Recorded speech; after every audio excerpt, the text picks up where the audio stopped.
मेरा चुनाव में कोई मुद्दा नहीं है, मेरा अपना एक पर्सनल मुद्दा है। मुझे पैसा कमाना, इन्वेस्ट करना है और विधायक बन के अपनी जो सारी सुविधा है वो खड़ी करनी है। क्या बात है, इनसे ज्यादा ईमानदार एमपी कहीं मिलेगा हमें? नहीं, दिया लेकर भी ढूंढेंगे तो भी नहीं मिलेंगे। खुद अपनी ईमानदारी का परिचय देते ये मंत्री शायद खुशी में ये भूल गए कि इनके मंत्री ने इन्हें क्या कहा था। वो था चुप रहने के लिए। लेकिन आखिर ये मंत्री कमाते कितना है? इनकी खुशी देखकर लग रहा है कि अच्छा खासा कमाते होंगे।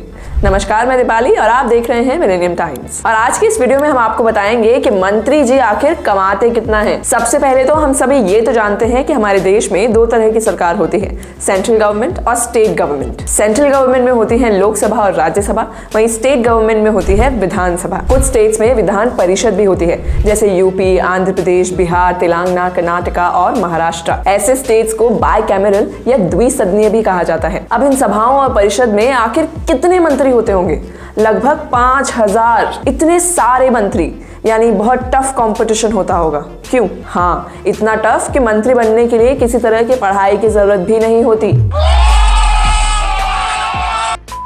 नहीं, ग्रेजुएशन की जरूरत तो होती होगी ना, तो फिर 12th की जरूरत होती होगी ना, तो फिर 10th की। कम ऑन यार, ये तो बेसिक एजुकेशन है। इस एजुकेशन के बिना तो हम हमारे यहाँ किसी को सिक्योरिटी गार्ड भी नहीं रखते। ना भाई ना, मंत्री बनने के लिए इनमें से किसी भी चीज की जरूरत नहीं पड़ती। होती है तो सिर्फ इन चीजों की। एमएलए बनने के लिए आप इंडिया के सिटीजन होने चाहिए, आपकी न्यूनतम उम्र 25 वर्ष की होनी चाहिए, आप इंडिया के वोटर होने चाहिए और आपका दिमाग साउंड और एक्टिव होना चाहिए। वही एमपी की बात करें तो आप इंडिया के सिटीजन होने चाहिए, लोकसभा में 25 और राज्यसभा में आपकी न्यूनतम उम्र 30 होनी चाहिए और आपका भी दिमाग साउंड और एक्टिव होना चाहिए। मतलब इतनी आसानी से बनने वाले एमपी आखिर कमाते कितना होंगे? चलिए फिर आपको बताते हैं कि ये लोग कमाई कितनी करते हैं और इन्हें अलाउंसेस कितने मिलते हैं। ये याद रखना कि हर एमएलए और एमपी की सैलरी हर स्टेट में अलग होती है और इन सैलरीज में काफी सारे अलाउंसेस भी जुड़ते हैं, जैसे travel allowance, constituency allowance, daily allowance, office allowance, convince allowance और टेलीफोन अलाउंस भी। क्या आप जानते हैं एमएलएस की ये सारे अलाउंसेस मिलाने के बाद कितनी सैलरी बनती है? यहाँ पर एमएलएस को मिलने वाली सभी स्टेट की सैलरी मेंशन है, जिसमें सबसे ज्यादा तेलंगाना के एमएलएस को मिलता है। अगर हम दिल्ली के एमएलएस की बात करें तो ये लोग लगभग 1 से 1.5 लाख रुपए महीना कमा लेते हैं। इसमें ये भी मेंशन है कि इन एमएलएस को कितने अलाउंसेस मिलते हैं। ये अलाउंसेस हर स्टेट में कम या ज्यादा हो सकते हैं, लेकिन बेसिक के अलावा इन्हें कॉन्स्टिट्यूएंसी अलाउंस 25,000 रुपए पर मंथ, सेक्रेटेरियल असिस्टेंट 15,000 रुपए पर मंथ, कन्वेंस अलाउंस लगभग 10,000 रुपए पर मंथ और टेलीफोन फैसिलिटीज लगभग 10,000 रुपए पर मंथ भी मिलती है। इस समय सबसे ज्यादा पैसा तेलंगाना के एमएलएस कमा रहे हैं। और यदि हम बात करें उस राज्य की जहां एमएलएस को सबसे कम सैलरी मिलती है, जो कि है गुजरात की, जहां इनकी न्यूनतम सैलरी है 1 लाख रुपए प्रति महीना। क्या हुआ? बिना पढ़ाई किए ये एमएलएस इतना कमा लेते हैं।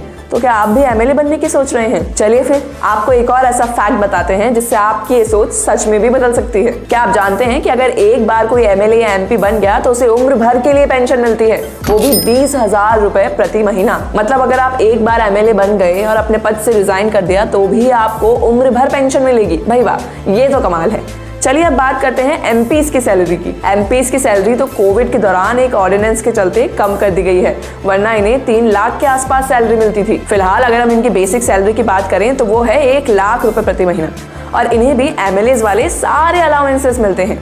यानी अगर हम टोटल बात करें तो एक एमपी पर हम 2,31,000 रुपए हर महीना खर्च कर देते हैं। वहीं अगर हम सीएम की बात करें तो क्या आप जानते हैं कि एक सीएम को कितनी सैलरी मिलती होगी? 1 लाख से लेकर के 4 लाख रुपए तक भी मिलती है। और हमारे पीएम की सैलरी कितनी होती होगी? हमारी पीएम की सैलरी होती है 2 लाख रुपए महीना, यानी हमारे पीएम को सीएम से कम सैलरी मिलती है। चलिए अब आपको सैलरी के अलावा मिलने वाले अलाउंसेस के बारे में डिटेल में बताते हैं। दरअसल इन एमएलएस और एमपीस को इतने सारे अलाउंसेस इसलिए मिलते हैं ताकि अगर वो बाय रोड जा रहे हैं तो ट्रेवल अलाउंस, और यदि वो ट्रेन से जा रहे हैं तो अपनी आईडी दिखाते ही उन्हें फर्स्ट क्लास एसी की टिकट फ्री में मिल जाएगी। इतना ही नहीं, पर ईयर उन्हें 34 एयर टिकट्स भी मिलते हैं। इस सब के अलावा कुछ एमपीस को रहने के लिए घर, गाड़ी और गार्ड्स तक मिलते हैं। इतना ही नहीं, इन्हें डेली अलाउंसेस भी मिलते हैं। क्यों? रोज का चाय पानी भाई। साथ ही टेलीफोन अलाउंसेस भी मिलते हैं। क्यों?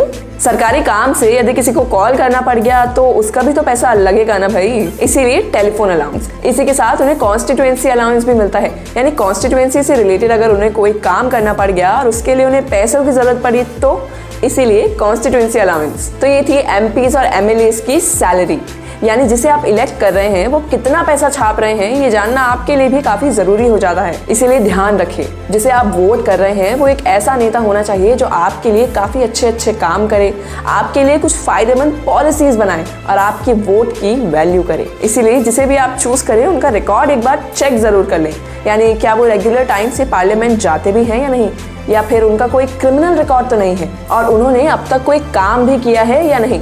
इन सभी चीजों को ध्यान रखने के बाद ही एक अच्छा नेता चूज करें। और आज के लिए इतना ही। अगर आपको ये वीडियो अच्छी लगी हो तो इसे लाइक, शेयर और सब्सक्राइब जरूर करें।